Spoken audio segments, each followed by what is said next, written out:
I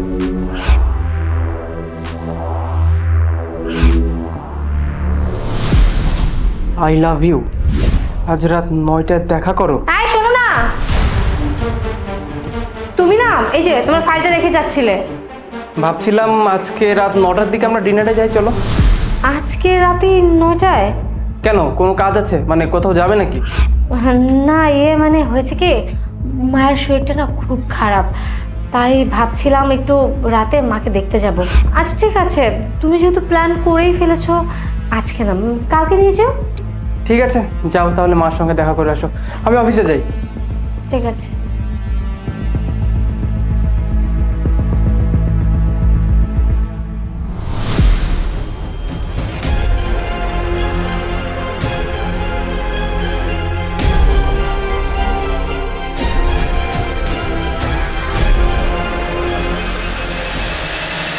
ভাই driver, গাড়ি থামাও, বাসায় চলো।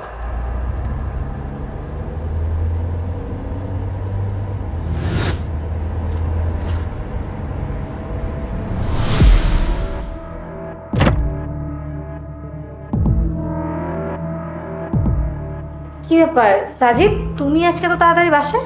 কেন, আমাকে মনে হচ্ছে এত তাড়াতাড়ি আসতে দেখে খুশি হওনি না? কোথায় যাচ্ছিলে? দেখে তো মনে হচ্ছে কারোর সঙ্গে দেখা করতে যাচ্ছিলে।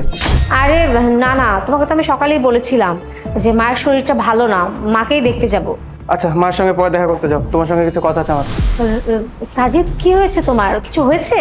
দেখো, তোমার হয়তো আমার কথাগুলো শুনতে ভালো লাগবে না, কিন্তু আমি বলতে বাধ্য হচ্ছি। আমি আসলে আমাদের ম্যারিড লাইফ নিয়ে না অনেক বোরিং হয়ে গেছি, তাই ভাবছিলাম যে আমি এক্সট্রা ম্যারিটাল রিলেশনে জড়াবো। সাজিদ তুমি সব কি বলছো? তোমার কি মাথা ঠিক আছে? মাথা আমার ঠিকই আছে। তুমি জানো বিয়ের আগে আমি কত এনজয়েবল একটা লাইফ কাটাতাম। আজকে মনি, কালকে আয়াত, পরশুদিন আখি, কত এনজয় করতাম সকলের সঙ্গে। আর তোমাকে বিয়ে করার পর আমার লাইফটা পুরো হেল হয়ে গেছে। আর তাছাড়া মানুষ এক ধরনের লাইফ কতদিন কাটাতে পারে বলো তো? আমি জাস্ট বোরিং হয়ে গেছি। এজন্যই বলছিলাম আমি একটা রিলেশনে জড়াবো, এটা আমার জন্য ভালো, তোমার জন্য ভালো। সাজিদ তুমি চুপ করো। আমি মানছি যে বিয়ের আগে তোমার অনেক গার্লফ্রেন্ড ছিল, তুমি বিয়ের পরেও এইসব করবে? হ্যাঁ, আরে একজন হাজব্যান্ডের তো দায়িত্ব যে বিয়ের পরে সে তার ওয়াইফের সাথে লয়াল থাকবে। আর তুমি কিনা বলছো যে তুমি এক্সট্রা অ্যাফেয়ার করবে? আচ্ছা আমি তোমাকে কোন দিক থেকে হ্যাপি রাখিনি? হ্যাঁ বলো তো। আমি তোমাকে জ্বালাচ্ছি না, আমি তোমার সাথে ঝগড়াও করছি না, এমনকি কোনো কিছুই করছি না, তাহলে তোমার মাথায় এরকম এক্সট্রা অ্যাফেয়ারের কথা কোত্থেকে আসলো? আরে তুমি এত সিরিয়াস কেন হচ্ছে আমি তো এটাই বুঝলাম না। আমি তো ভুল কিছু বলি নাই। আর তাছাড়া এটা 2024 সাল, বর্তমান সময়ে অধিকাংশ দম্পতি বিয়ের পরে পরকীয়ায় লিপ্ত হয়, এটা খুবই স্বাভাবিক একটা ব্যাপার। আমি যদি জড়াতে পারি, তুমি কেন জড়াতে পারবে না? তুমিও প্রেম করো, তুমিও রিলেশনে যাও, আমার কোনো আপত্তি নেই। এটা আমার জন্য ভালো, তোমার জন্য ভালো, আমি এই জন্যই বলছিলাম। Just shut up. তোমার কি একটু লজ্জা করছে না? তোমার লজ্জা না করলেও না আমার লজ্জা করছে। পৃথিবীতে এমন কোনো ওয়াইফ নেই যে এই বিষয়টা অ্যাকসেপ্ট করবে। শোনো, তুমি যদি নেক্সট টাইম আর এই ধরনের কথা বলো, আমি কিন্তু তোমাকে ডিভোর্স দিব। সরি, ডিভোর্স দিবা তুমি আমাকে? ও, এখন তুমি ডিভোর্সের কথা বলছো না? তাহলে এটা কি? এটা কি? আই লাভ ইউ, আজকে রাতে দেখা করো, কি এটা? বলো এটা কি? এবার বুঝতে পেরেছি, এটা তোমার বয়ফ্রেন্ড দিয়েছে না, তোমার ব্যাগে পেয়েছে এটা। তার মানে আমার পিঠ পিছে তুমি এসবই করছিলে। সাজিদ বিশ্বাস করো, এটা আমার না। আর এটা কিভাবে আমার ব্যাগে আসলো?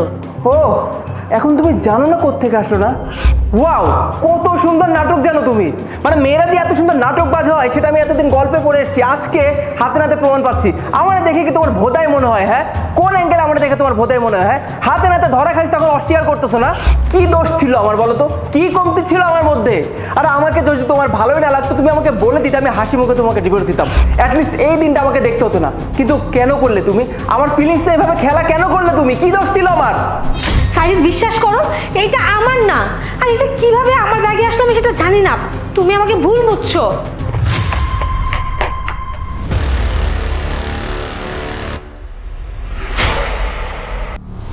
মেঘলা, এসব কি?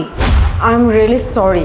আসলে কালকে যখন তুমি আমার বাসায় আসো তখন আমার বয়ফ্রেন্ড এসেছিল, আর ও একটা ছোট বাচ্চার হাতে এই লেটারটা পাঠায়, আর বাচ্চা ভুলে আমাকে না দিয়ে তোমার ব্যাগের মধ্যে রেখে দেয়।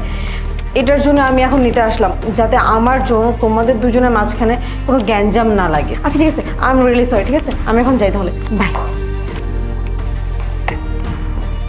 কি তুমি তোমার উত্তর পেয়ে গেছো, নাকি আমার উপর আরো অনেক অপবাদ লাগানো বাকি আছে? তুমি আমাকে একটু বিশ্বাস করো না? তুমি চাইলে তো আমাকে জিজ্ঞাসা করতে পারতে, আমার সাথে এই বিষয়ে কথা বলতে পারতে, কিন্তু না, তুমি তো আমার সাথে সরাসরি এসে আমার ক্যারেক্টারের উপর আঙুল তুললে। আরে এখানে আমার দোষটা কোথায় বলো তো? কোনো হাজবেন্ড যখন দেখবে তার ওয়াইফের ব্যাগে এই ধরনের চিঠি, তখন প্রত্যেকটা হাজবেন্ডই তার ওয়াইফকে সন্দেহ করবে, তাই না? আমার জায়গায় তুমি যদি আমার মানি ব্যাগে চিঠি পেতে, তুমিও আমাকে সন্দেহ করতে। তোমাকে আমি যখন বললাম যে চলো বাইরে থেকে ঘুরে আসি, তুমি বললে যাবে না, তখনই আমার সন্দেহ বাড়ে। আর এই চিঠি পড়ার পরে সন্দেহের মাত্রা আরও বেড়ে যায়। আমি বা কি করতাম বলো তো? আচ্ছা আমি সরি, আমি আসলে এভাবে মিন করিনি। রাগ করেছো না? চলো রুমে চলো, আদর করে দিচ্ছি। আরে